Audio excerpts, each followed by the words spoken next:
right, the fight that has emerged over the last few days is between the newly adopted tech right versus the MAGA right about H-1B visas. So first of all, who is the newly adopted tech right?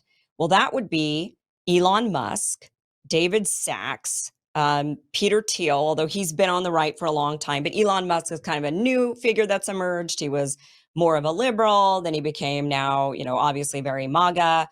David Sachs, same sort of thing. Peter Thiel has always been on the right, but still one of the very few in Silicon Valley. Now it seems to be more open. People can actually say, yeah, I'm voting for Trump. I'm a Republican, MAGA, MAGA, MAGA, something that Silicon Valley wasn't able to say before. Chamath Palihapitiya has also come out as kind of this tech right Vivek Ramaswamy, even though he's not really from the tech sector. He is kind of associated with that tech right group. Again, people who kind of come from that startup or Silicon Valley mentality where they typically would be on the left, but now suddenly they're on the right. The MAGA right is like Steve Bannon, Laura Loomer, Marjorie Taylor Greene, Matt Gaetz, Charlie Kirk. The MAGA right has been against H-1B visas for a very long time. Let's get to, here's Trump's stance during his first term. Watch this. The H-1B very well, and it's something that I frankly use, and I shouldn't be allowed to use. We shouldn't have it. Very, very bad for workers. And second of all, I think it's very important to say, well, I'm a businessman, and I have to do what I have to do, and it's sitting there waiting for you, but it's very bad. It's very bad for business in terms of, it's very bad for our workers, and it's unfair for our workers, and we should end it.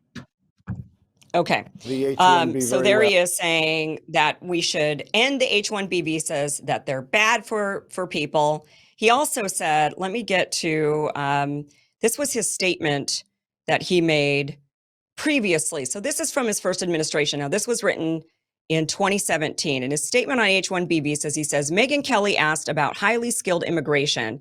The H-1B program is neither high skilled nor immigration. These are temporary foreign workers imported from abroad for the explicit purpose of substituting for American workers at lower pay. I remain totally committed to eliminating rampant, widespread H-1B abuse and ending outrageous practices such as those that occurred at Disney in Florida when Americans were forced to train their foreign replacements. I will end forever the use of H-1B as a cheap labor program and institute an absolute requirement to hire American workers for every visa and immigration program, no exceptions, is what Trump says about that. Okay, so that I think is the correct stance on H-1B visas. And I'm going to explain why. Now, some of you watching might be like, but, we want these high-skilled workers. You might have heard the arguments coming from Elon Musk and Vivek Ramaswamy, and you might agree with them. But I'm going to show you the data, the real data that actually shows that they're gaslighting you, and I'm going to prove it tonight. But let's go over some of the statements that Elon actually made. So this is what Elon, let me just pull this up so I can see it. I know it's on the screen, but it's real small for me. Big for you, small for me. Okay, so this is a response to Scott Adams, who makes a tweet saying MAGA is taking a page from Democrats on how to lose elections while feeling good about themselves. So this is like, well, I don't actually know what Scott meant by that, but Elon nonetheless responded and said, yes, and those contemptible fools must be removed from the Republican Party root and stem.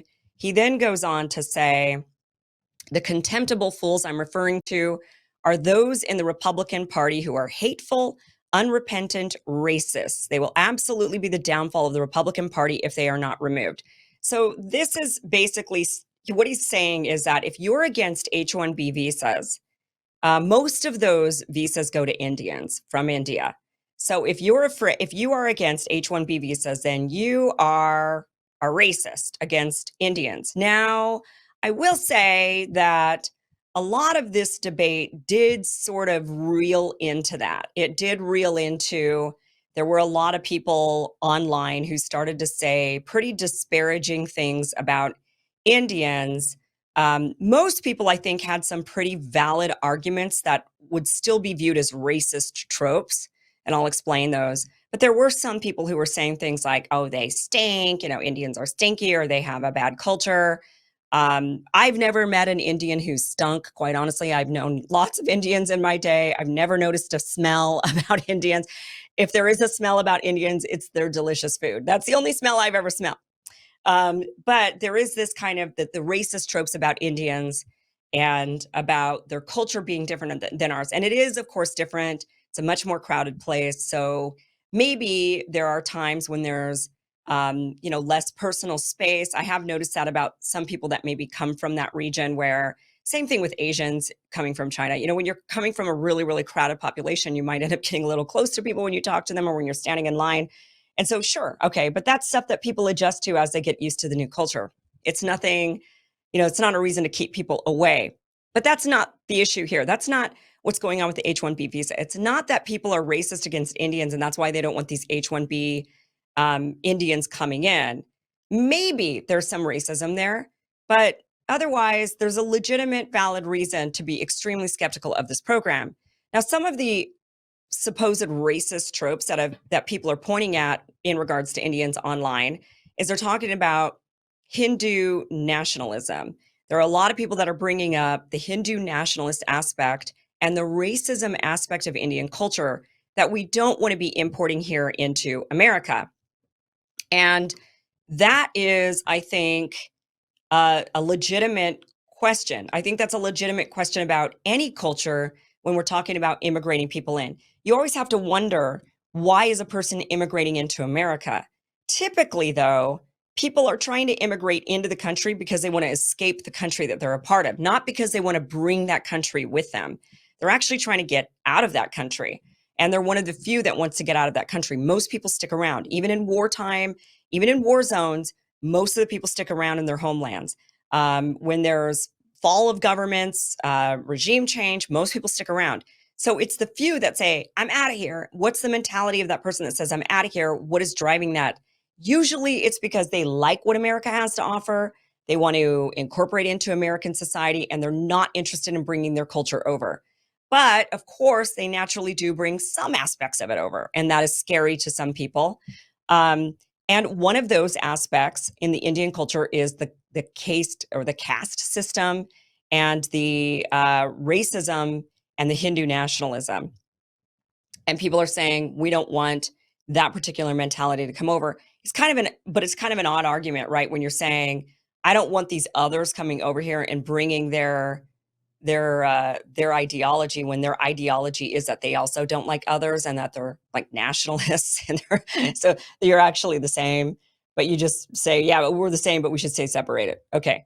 But I think it's a fair thing to point out. I don't think it's necessarily racist on its surface to question whether or not the culture that is going to be imported in is healthy for the way we want our culture to develop and continue to evolve and grow or maintain.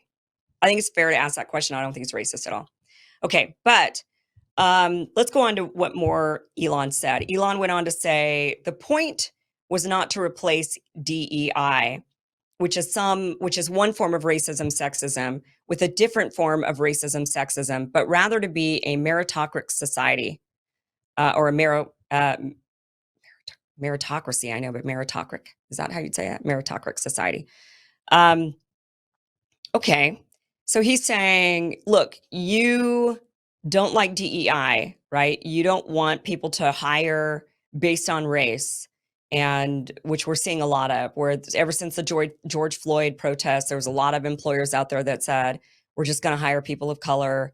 And then that made a lot of people mad, saying, come on, we should be doing this on merit, who actually deserves it, not based on race. So Elon is saying, I thought we were going to be a meritocratic society where we are going to be hiring people and educating people based on merit. And now you're saying you don't want those Indians coming in. And it doesn't matter if they actually deserve it more than you, if they're actually smarter than you or more capable than you. You should get it because you're the white American or you're the American, whether it be white American or not. So he's saying you're trying to replace DEI with another form of DEI, and don't you see the irony in that? We'll get to that. Elon went on to say, this is a tweet reply to Mario Nafal putting out there a news tweet where he says Silicon Valley's biggest limitation, engineering talent shortage.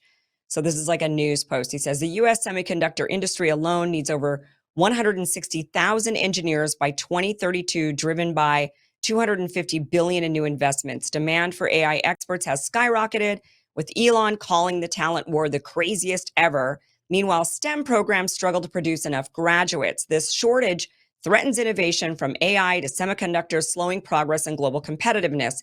Expanding STEM education, streamlining high-skilled immigration, and reskilling workers are urgent solutions. Investing in talent is investing in the future. Okay, so we don't have enough STEM people, and we've got all these STEM jobs, so we have a major shortage. So Elon says in response to that, no, we need more like double that number yesterday. The number of people who are super talented engineers and super motivated in the US is far too low. Think of this like a pro sports team. If you want your team to win the championship, you need to recruit top talent wherever they may be. That enables the whole team to win. So he's saying, we need more, and we're going to have to import them because we don't have enough American STEM graduates who are motivated. He goes on to say, so someone then wrote, this is I am yes you are no, wrote on Twitter, there are over 330 million people in America. Surely there must be enough among them to build your ultimate team. Why would you deny real Americans that opportunity by bringing foreigners here? So that's the question that everybody has. Yeah, but we have enough Americans. I'm sure you can find plenty of STEM workers here in the United States. And Elon says in response, your understanding of the situation is upside down and backwards. Of course, my companies and I would prefer to hire Americans, and we do. And as that is much easier than going through the incredibly painful and slow work visa process. However, there is a dire shortage of extremely talented and motivated engineers in America. This is not about handing out opportunities from some magical hat. You don't get it. This is blindingly obvious when looking at NBA teams, as the physical differences are so obvious to see. However, the mental differences between humans are far bigger than the physical differences. I'm a little confused. I'm wondering about this tweet. Is he talking about like the bell curve theory, where certain races are smarter than others?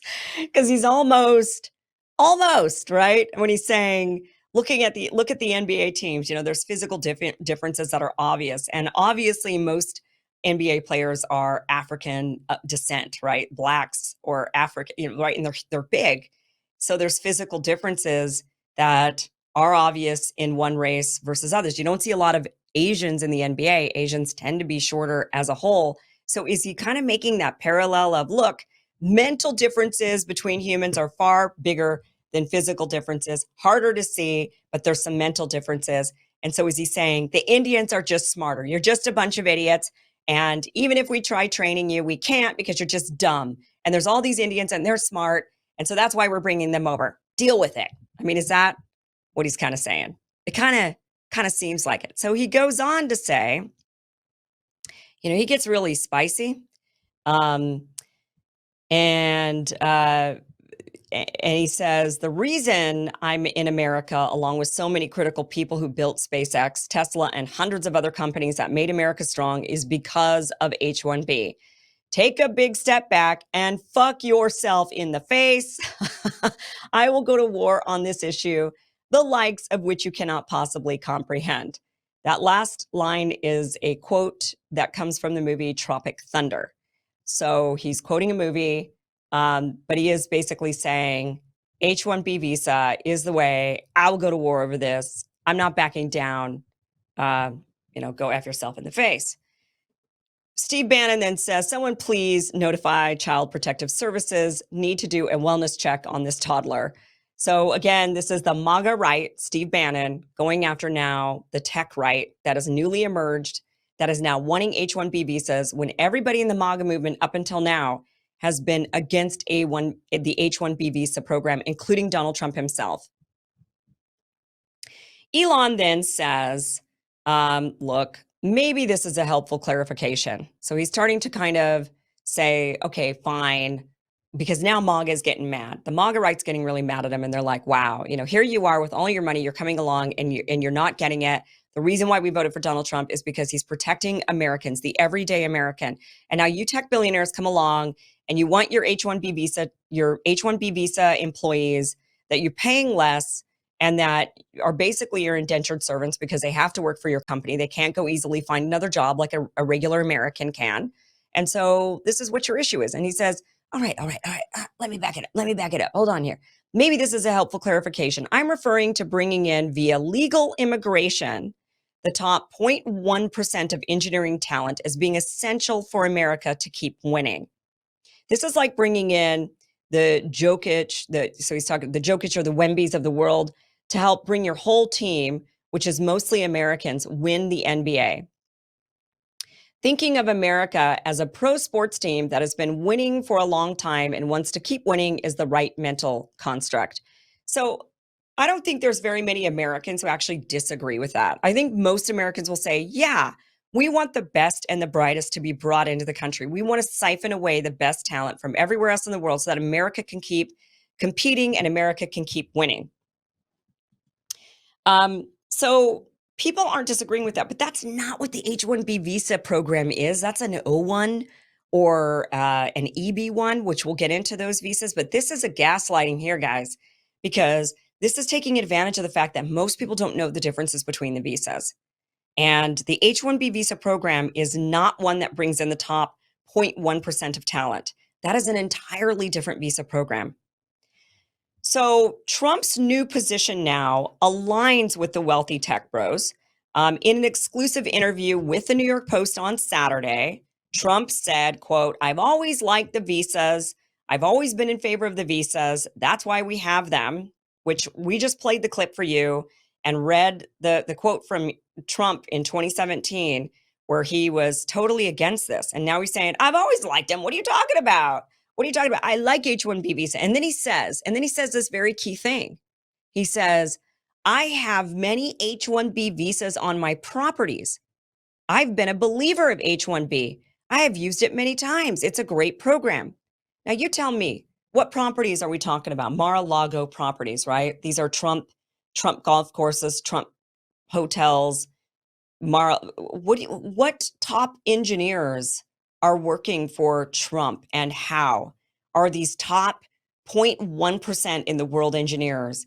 Why are they going and working at Mar-a-Lago or Trump Tower or wherever? Why are they working there? Wouldn't the top 0.1% in the world be probably working at SpaceX or working for engineering firms and where there's actual major innovation? So Trump outs himself right here by saying, I got lots of H-1B visa people working on my properties. Jobs that are not for the 0.1%, but that are for Americans, which could have been for Americans, giving Americans jobs, but at a higher rate. And that's what he didn't want to have to pay. So he kind of outs himself on that. And it's interesting that he makes that flip. And I think a lot of people should be really wondering why he made that flip. And it's obvious. It's because Elon Musk is heavily funding Trump. He heavily funded the Trump campaign. He's got a major super PAC with tons of money. He's got guys like Elon Musk, David Sachs, Chamath, all of these guys. And these are the guys that he's now trying to appeal to, the tech right. And the tech right has always been in favor of H-1Bs. And the MAGA right, which is representing the everyday worker, has always been against H-1Bs. But here's Donald Trump saying that he's for it. But let me just show you this. This is Trump on the All In podcast. The All In podcast, great podcast. I like all these guys, but they are tech billionaires. Every last one of them is a big tech billionaire. So, of course, they're for the H-1B visa program. And this is what Trump says on that program. It's so sad when we lose people from Harvard, MIT, from the greatest schools and lesser schools that are phenomenal schools also. And what I wanted to do, and I would have done this, but then we had to solve the COVID problem because that came in and, sort of dominated for a little while, as you perhaps know. But what I want to do and what I will do is you graduate from a college, I think you should get automatically, as part of your diploma, a green card to be able to stay in this country. And that includes junior colleges, too. Anybody graduates from a college, you go in there for 2 years or 4 years. If you graduate or you get a doctorate degree from a college, you should be able to stay in this country. And you know more stories than I do, but I know of stories where people graduated from a top college or from a college, and they desperately wanted to stay here. They had a plan for a company, a concept, and they can't. They go back to India, they go back to China, they do the same basic company in those places, and they become multi-billionaires employing thousands and thousands of people, and it could have been done here. And a bigger example is you need a pool of people to work for your companies. You have great companies, and they have to be smart people. Not everybody can be less than smart. You need brilliant people.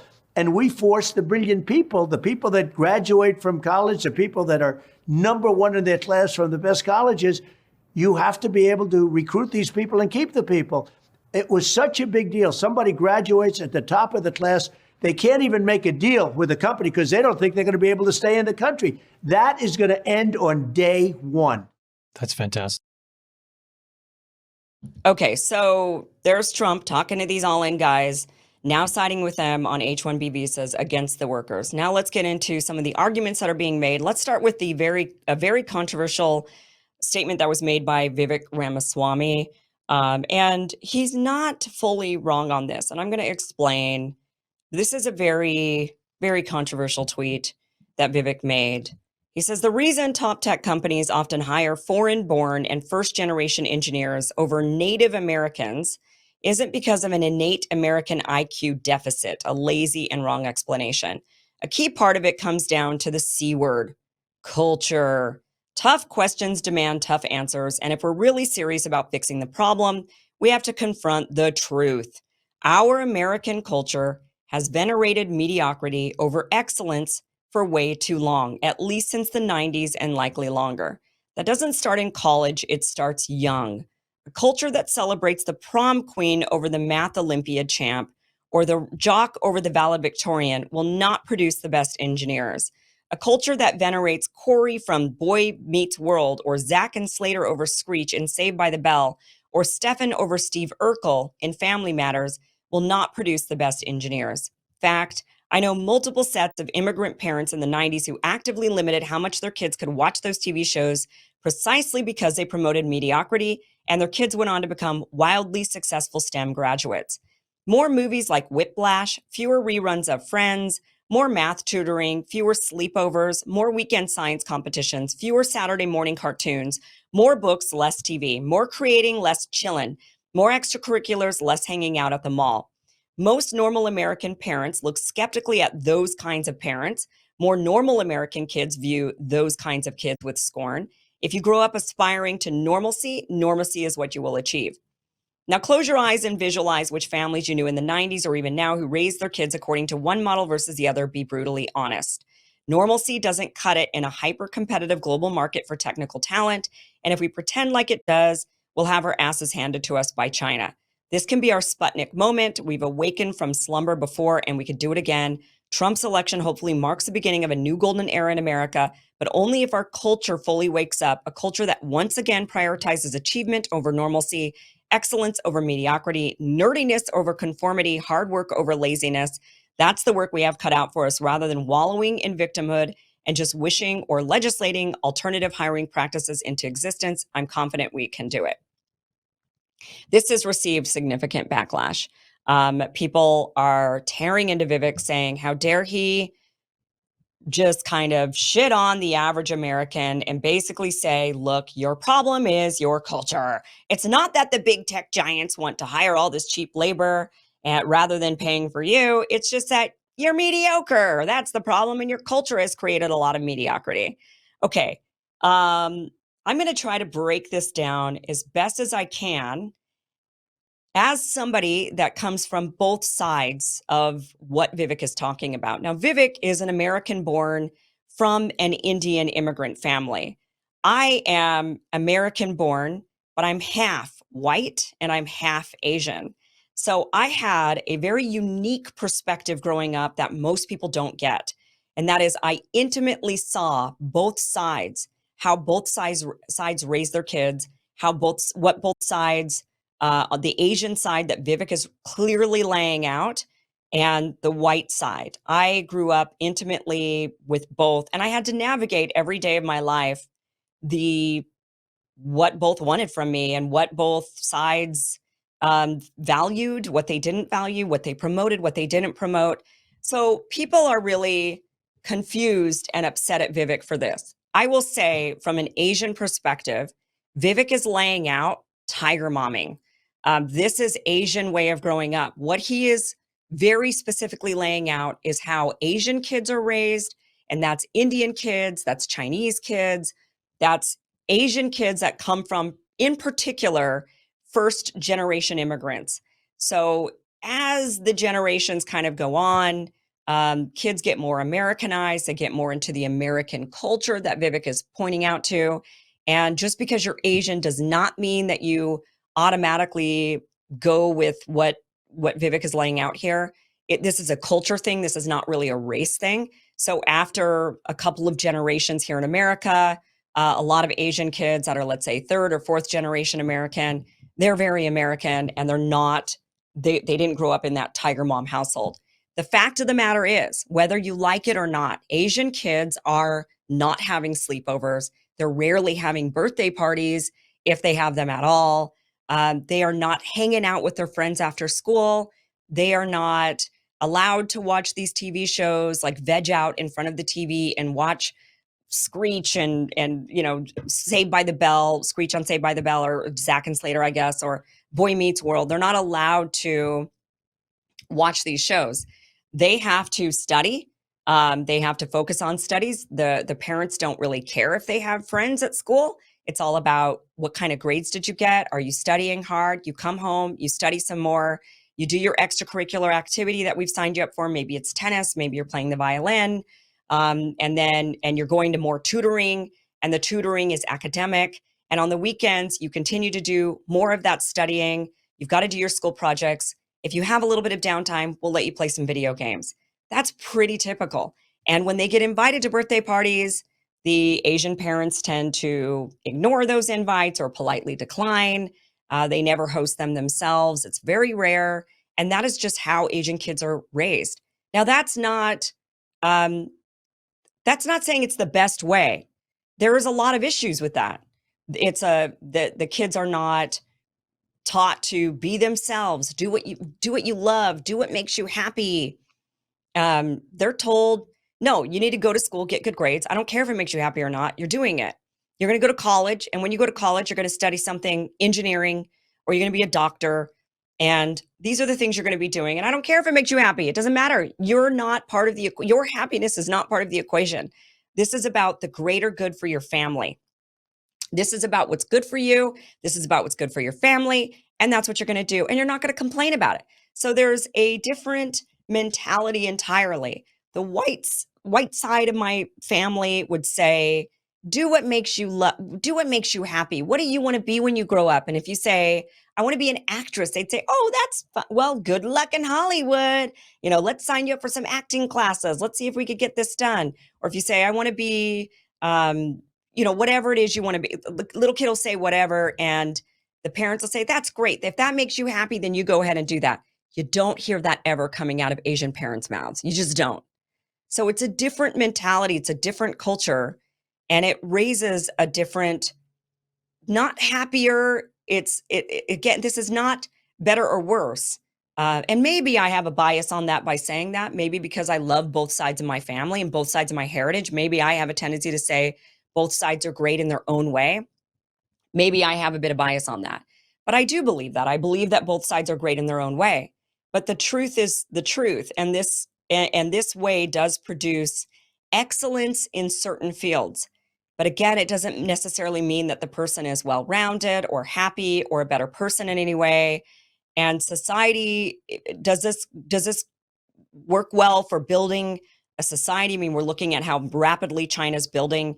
Yeah, it works for that, but you give up a lot of other things. You give up a lot of that creativity. You give up a lot of that individuality when this is what the culture pushes. So I think there's something to this. I also know that there's a lot of cultures out there that there's cultures that we could point to inside of American culture that are not, they don't promote academics at all. They maybe promote, grow up and become a model, or grow up and become an NBA player, or grow up and become a rapper, or grow up and that is not helpful for the whole group. It's leading to, it's not, the whole group isn't growing or getting better. And that's when you're an Asian in an Asian group. I'm trying to make sure I'm saying these in ways that I'm not going to get raked through the coals with people calling me all kinds of names. But uh, like anybody, becoming an NBA player is really difficult, and that's like 1 in a million, right? Becoming an engineer is not. If you study hard and you learn and you just focus on studying, then more in your group can become those engineers that command those high paying jobs. So that's beneficial for the whole group rather than kind of trying to win the lottery in a way. So, there is something to culture, and I don't think that even the people that are really offended by this. I think if we stopped and we said, "Hey, look, I know you're offended by what Vivek is saying about American culture, but you're probably also the same person, honestly, who's like criticizing blacks and their culture and saying like all you guys care about is your kids going off and becoming NBA players and rappers, and maybe you should focus on actually school and math and all of these other things, and that would help benefit your culture." So it's kind of hypocritical, right? To be upset when Vivek says your culture's the problem. And then you turn around and you're like, yeah, and that other group, their culture's the problem. I mean, maybe the culture is the problem. And I don't think Vivek is really wrong on that. But I also think that this isn't the only reason why, this isn't why all of these Indians are being imported in for these H-1B visas. I don't think it's because, well, American culture just sucks and we can't find people. I also think that these corporate owners, these corporate tech guys, I think that they want cheap labor. And if they can get it for less, they're going to do it. They have an obligation to their shareholders. So that's what they're going to do. So I do think that it's sure, maybe we could point to culture, but it's largely you guys just want cheap labor, and we're going to get to that. So Vivek goes on and he talks about this, but there is a difference. Now let's get to the DEI. The DEI. Sorry, this is all Vivek. That was all the tweet that I just read. So this is not Patrick Bet David, by the way. This is a parody account, but this one got a lot of tweets. And so I'm going to show you this one because Elon actually responded to this. So this is a parody account of PBD. But he says, so you want me to not hire a high performing, hardworking and skilled Indian? And you want me to hire an American, even if that person is not capable, lacks skills and is entitled? Oh, so you support DEI. I thought you hated it. And Elon responds with bingo. So saying, how can you guys be so hypocritical? You're claiming to be against DEI, but here you are for DEI, actually, when it comes to Americans. Here's the thing. Being anti-DEI doesn't need to mean globally. It could just mean within American culture. We want inside of America for America to be a meritocracy. That doesn't mean we want America itself to be a meritocracy in that we import in people to replace Americans. We can be protective of American society and still promote anti-DEI values of or just meritocratic values inside of America. I don't think there's any, why do we have to include everybody in the world in on that? I mean, in some things, sure, but maybe there also is a balance here on protecting Americans and workers. But that is going to be a conversation a lot of people have to have with themselves. Those that are really, really anti-DEI, they have to then say, but I'm also for protecting American workers. So I'm pro-America, and I want American, inside of America culture for there not to be DEI. So I think there's got to be clarification, and people have to start having those nuanced conversations and having a nuanced viewpoint, nuanced conversation with themselves and within their groups, and take on that nuanced viewpoint. Also, by the way, another thing that the right is going to have to reconcile with on this is you can't be hyper free market capitalism and then also want to regulate just for Americans and be isolationist. Isolationism in general, just by virtue of isolationism, it is anti hyper free market capitalism. It is, we want protectionism.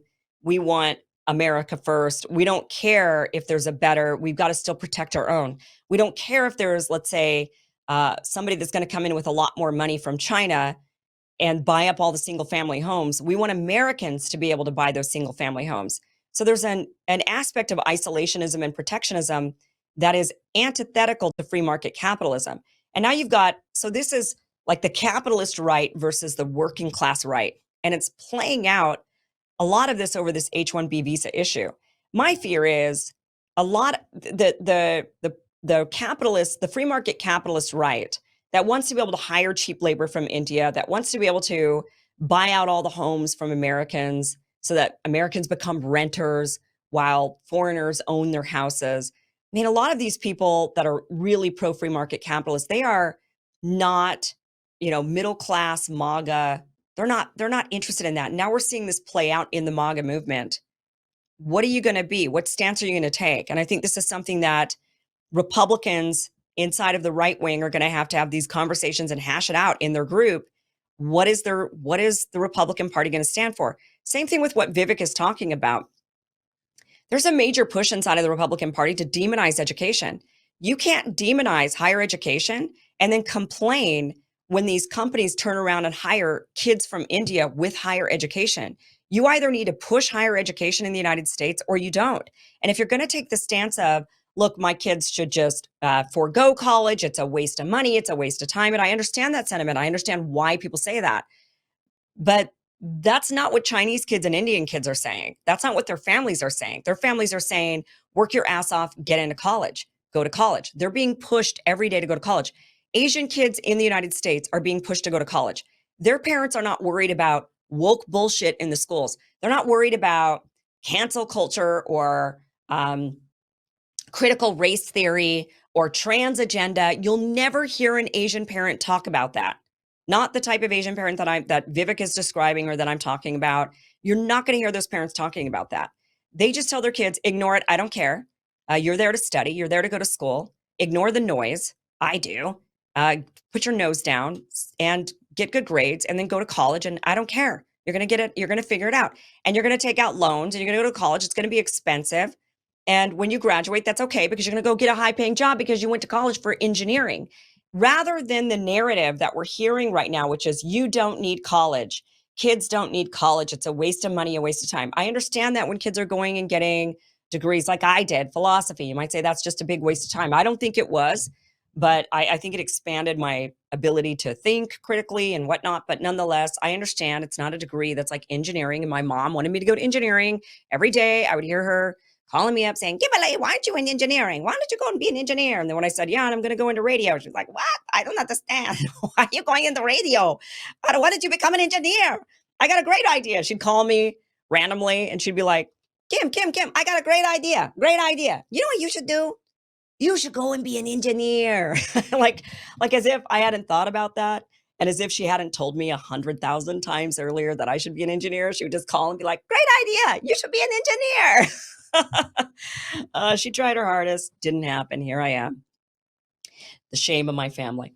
But that's the thing is you can't, as a culture, we can't be saying to the kids, you don't need education and then scream about all these other billion kids getting an education and these American companies being like, shit, yeah, this is like Candyland for us. We got all these educated engineers who will come to this country and work for less. So not only are they educated, they'll work for less. So but because they're doing that, you've got a lot of these kids in America that are saying, well, why go to college, spend all the money getting the degree, get the engineering degree, and only to not get the job. Instead, some Indian gets the job out from under me. So this is like a circular issue that's causing Americans to become dumber, essentially, by not going and getting an education. But the reason why they're not getting an education is because they can't get the jobs. The reason they can't get the jobs is because these big tech companies are going overseas and they're hiring cheaper labor, bringing them in on H-1B visas and paying them a lot less. And that's a huge problem.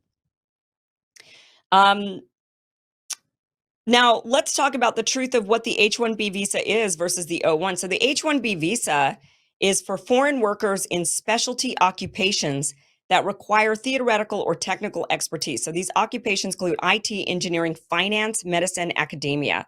So they're bringing in people with on the H-1B visa, meaning you have to have proven that you have a skill. You don't have to be exceptional. You just have to have the skill. That's what the H-1B visa is for. So you just have to have the engineering degree. You don't have to be in the top 0.1%. You have to be sponsored by an employer. The duration is up for 3 years with the possible extension of another 3 years.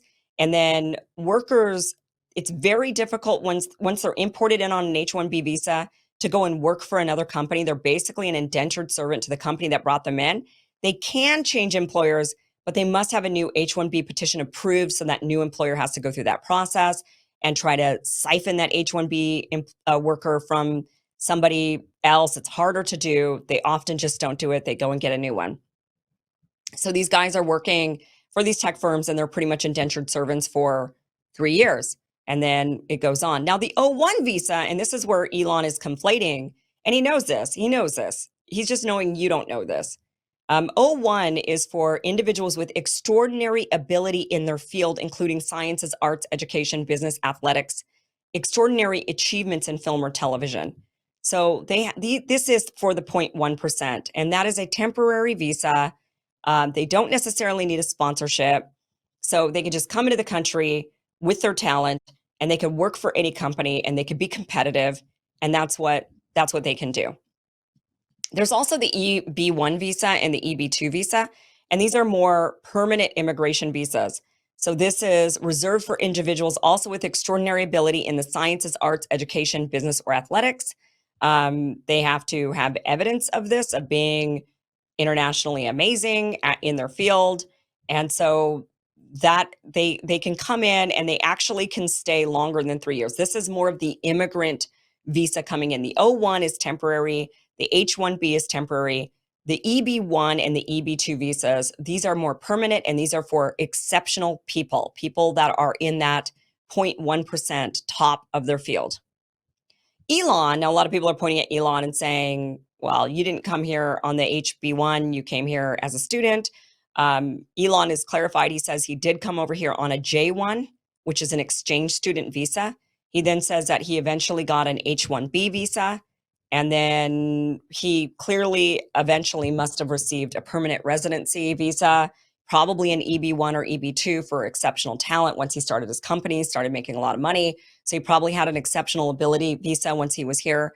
And then obviously he became a naturalized US citizen.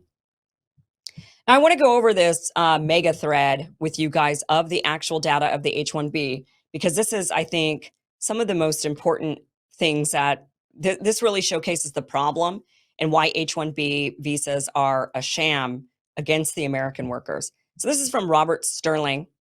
He is a CFO investor, and he's compiled all this data, and this kind of went viral. So we're going to go over this data. He says, I downloaded 5 years of H-1B data from the USDOL website.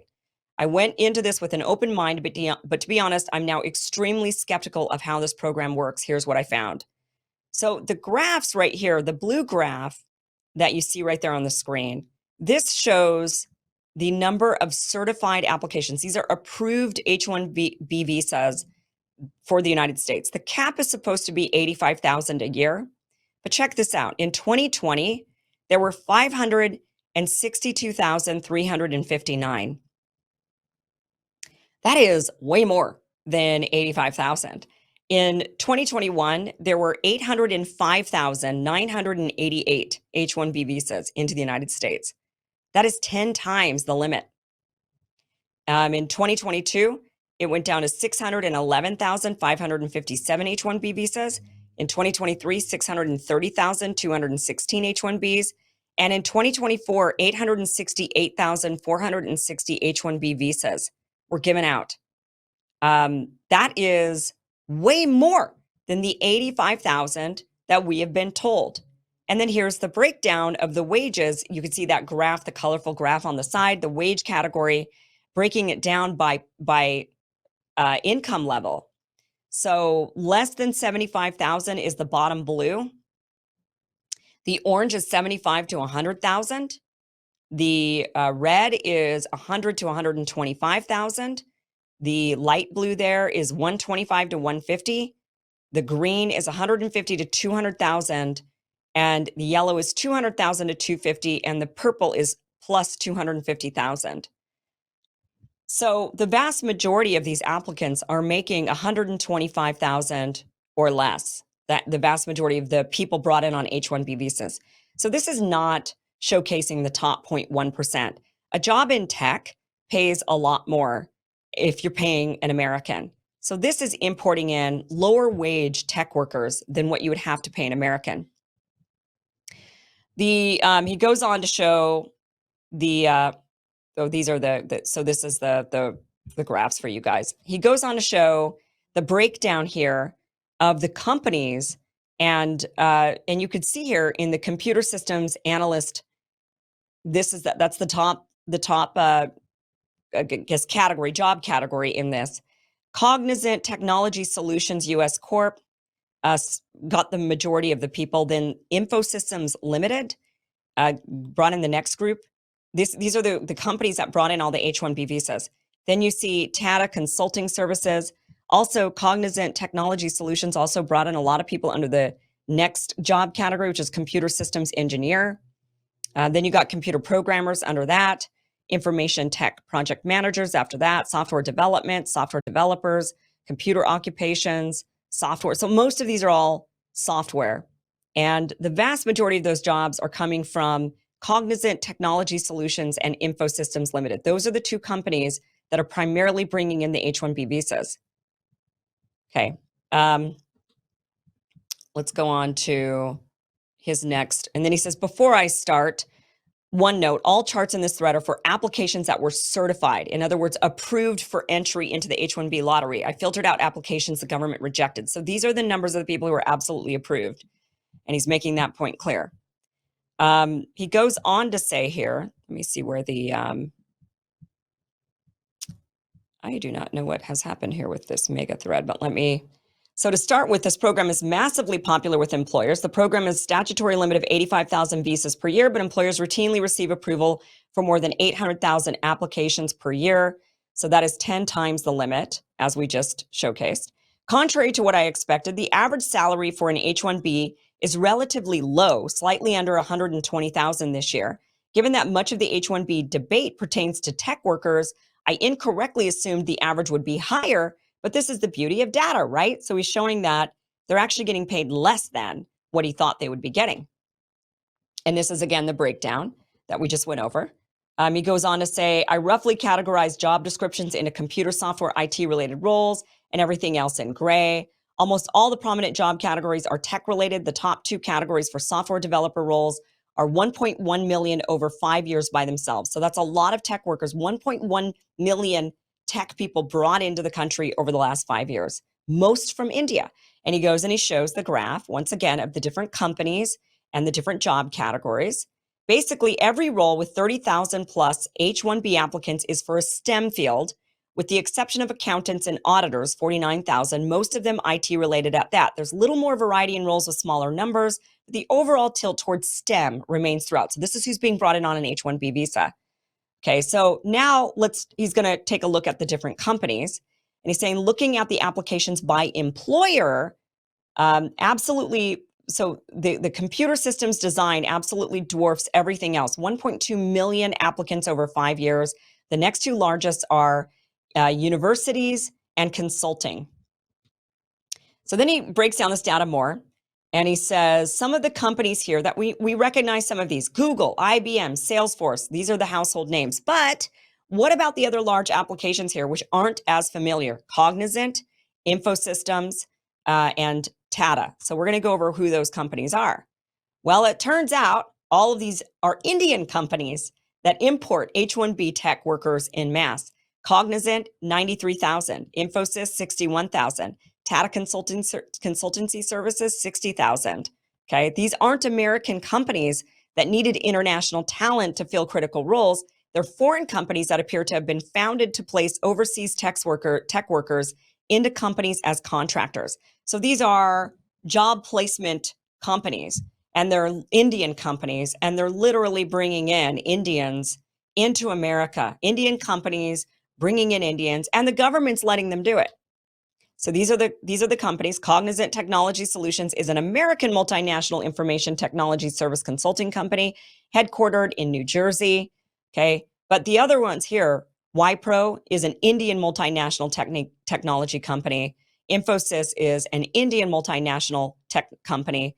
HCL Tech is an Indian multinational information tech company. Most of them are Indian. Cognizant's probably run by people from India, right? That's how it works. It says, what jobs are these companies seeking visas for? A metric F ton of IT software roles over the past 5 years, 80,000 plus computer systems analysts. Cognizant is the biggest player here, 50,000 system engineers, architects, programmers. Okay, so all of these different tech jobs are coming in from these companies. It says the chart here shows each company's average salary for each role. I've added shaded gray bands between 80,000 and 120 to highlight where the preponderance of salaries fall. So they fall pretty much in that $80,000 to $120,000 range. Okay, there they are. That's predominantly where the salaries fall for all the jobs. The H-1B program isn't just Indian companies requesting visas for IT workers, though. The list of companies seeking visas for accountants is the who's who of Big Four and other prominent accounting firms. Ernst & Young is crushing the competition with 16,000 applicants. So accounting firms are bringing in some of these H-1B visas. Ernst & Young also has the largest share of employers seeking visas for finance-related jobs, followed by investment banks, Goldman Sachs, JP Morgan, Chase, Citibank. Okay, so he shows the data there. Here are the roles which Ernst & Young sought visas along with average salaries, everything from accountants to computer systems analysts to actuaries. Ernst & Young isn't even a major player in the world of actuaries. There's zero reason why they couldn't hire these people domestically. Okay, here's Amazon H-1B visa, and he goes through all this data. Google, not surprisingly, had 45 applications for software developers alone. You can see where I'm going with this. A causal pursuit of the data shows that this isn't a program for the top 0.1% of talent, as it's been described. This is simply a way to recruit hundreds of thousands of relatively lower wage IT and financial service professionals, right? So America needs to be a destination for the world's most elite talent, but the H-1B program isn't the way to do that. I'm going to stop posting for now, but let me know if there's any other visualizations. That'd be helpful. This was very helpful. Elon responded to this threat. He says, easily fixed by raising the minimum salary significantly and adding a yearly cost for maintaining the H-1B, making it materially more expensive to hire from overseas and domestically. I've been very clear that the program is broken and needs major reform. Okay, so, or you could just, the O1 visa will bring in the exceptional people that you're talking about. You don't need to revamp the H-1B visa program. You could just be bringing in people on an O1 for exceptional talent, and we could just get rid of the H-1B visa program entirely and focus on training Americans in STEM and saying, listen, kids, we got a ton of jobs for you in STEM, high-paying jobs in STEM. This is what you should be going to college to study. Go study in college and get hired. And then actually the kids go and study college and they actually do get hired. That would be the thing that actually works. This is what the average kid right now is up against, though. And this is why we're seeing a lot of kids say, I don't need to go to college. And which is only going to result in us having to import in more people from foreign countries because our kids are not incentivized to go to college because there's no benefit to them in it. One of the things is the wokeism in school, in employers, the DEI policies. This is a stat that came from, I believe this came from Bloomberg. Corporate America pledged to hire more people of color. It actually did. And look at this, 94% of the hires of the top S&P 100 I think this was from 2021 to 2023, 96% of the S&P 100 hires were people of color.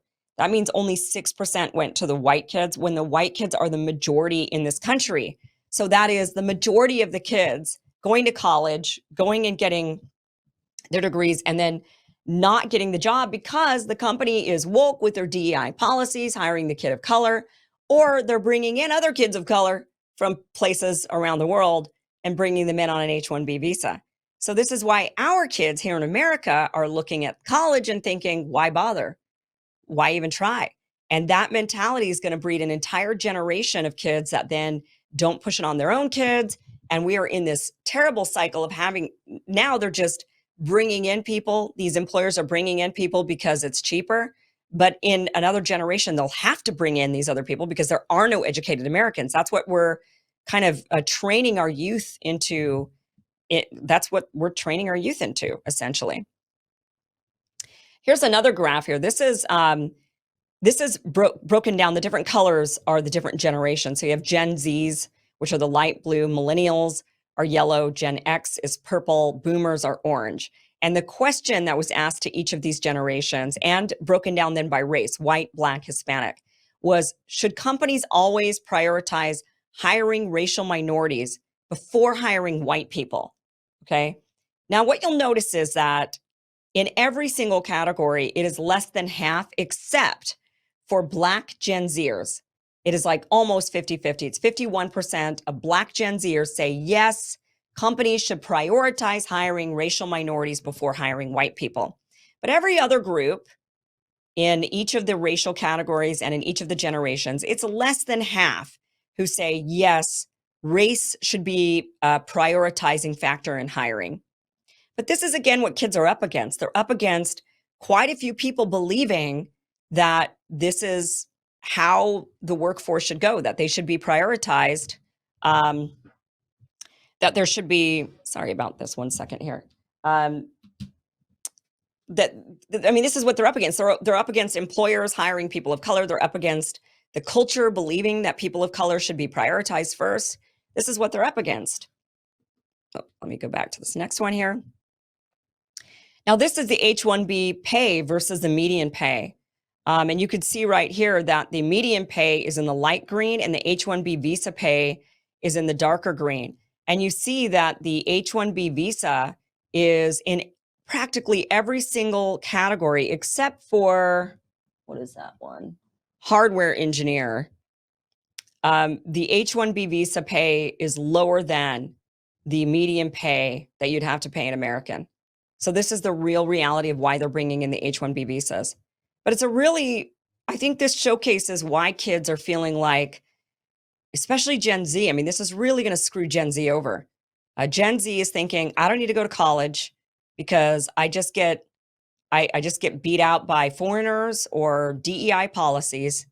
And so they don't think they need to prioritize college. They can't get the good jobs. They can't afford the skyrocketing housing. A lot of the reason why housing is skyrocketed is because we also outsource real estate to foreigners, essentially letting foreigners come in and buy up real estate, single family homes away from Americans, causing Americans to not be able to afford those homes. Then, sorry, my computer's about to die. So I'm trying to make sure it's plugged in. So that's what they're battling. You know, this is what kids are up against. And this is the reality of the H-1B visa. So the H-1B visa and these DEI policies are directly, I think, to blame for our kids in America, our American kids, not prioritizing education because they're not able to actually do anything with it. And this is going to cause a circular issue that is going to only lead to the demise of America. And it's not exactly what Vivek says, right? So Vivek brings up a good point about culture. It is true. We do have, I think, a culture that needs to focus on education and especially STEM programs more. But it's not just culture. It's also the culture of the free market capitalists who want to go out there and just hire anybody from anywhere in the world at a lower pay, the DEI policies that have infiltrated many of these universities and many of these corporations as well. And all of it is ultimately ruining America and America's chances at competing against China and America's chances at retaining, I guess, a culture that people want to retain here in America rather than importing in a bunch of foreigners.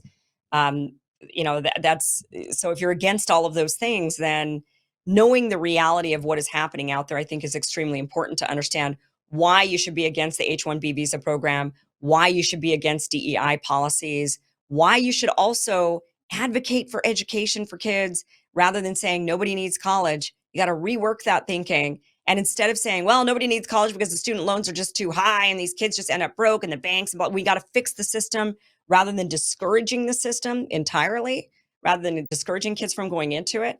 We also have to have a conversation about hyper free market capitalism versus isolationism, protectionism for American workers. All of that is being hashed out in real time, and it's interesting to watch. My concern, though, is that I'm seeing is that, the wealthy have gobs and gobs of money, and they pay all of these analysts, they pay strategists on how they can infiltrate the mind of the average American to get them to go along with their agenda, but make them believe it's their idea, right? It's like what women do all the time. You got to make your husband believe it was your idea, right? These big money analysts, they soak up a ton of money, and they are out there trying to figure out how they can convince you, how they can get you to think it was your idea to actually support the H-1B visa program, how they can get you to think it was your idea to actually support mass immigration from foreign countries. And they'll say things like, wait a minute, you're confused. We've been upset about illegal immigration at the border. We're not upset about legal immigration, remember? And then the person goes, oh yeah, no, you're right. And that person actually, if they just were to go back to 2017, would see that Trump was actually against the H-1B visa program. Their memory is not, that they were right to be against it. But now the lobbyists and those that propagandize are getting into their brains and telling them, no, you're mistaken. You like this program. Trust me, you like it. We want this. And they're good at getting people to go along with it. And I've seen it time and time again happen over and over. And so I think that is what's happening again. I think it's happening now. I think you got this tech right. They're very wealthy. They know to hire the right people to send out the right message to propagandize you into believing it was your idea to be replaced by an Indian worker, and that it's okay. And it's not okay. It's actually not okay. Thanks for watching this clip from the full Kim Iversen show. If you want to watch the full show, visit KimIversonShow.com. The show airs every Monday through Friday at 5 p.m. Pacific, 8 p.m. Eastern. Again, KimIversonShow.com. See you there.